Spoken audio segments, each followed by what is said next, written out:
The next thing we're going to measure is the average length of time any particular account spends in receivables. Now, you can't really figure this directly unless you count them all up, but there is an easy way to figure it indirectly. And so what I want you to do is take the following numbers.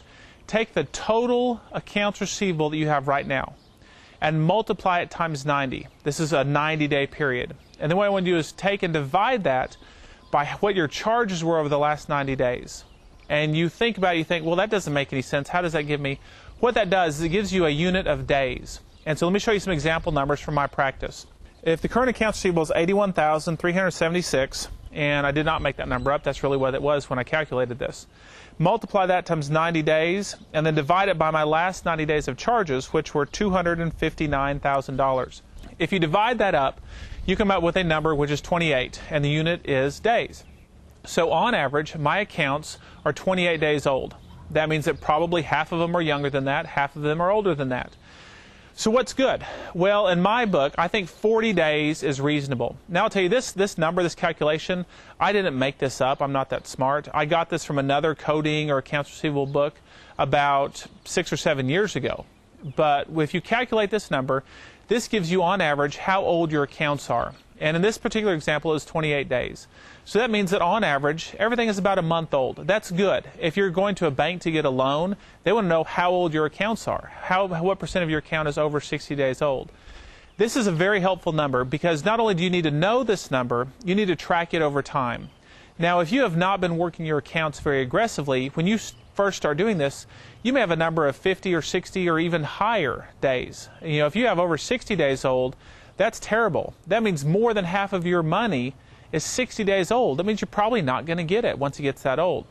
So take this number, calculate it, and track the trend. See how it changes month to month to month.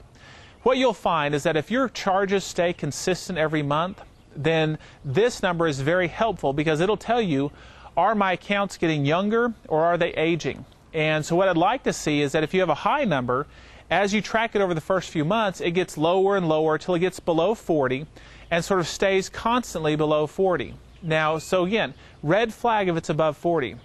But sometimes what will happen, especially if your practice varies by season, what's going to happen is that if you have unusually high amount of charges in the last 45 days, that's going to make your number go up.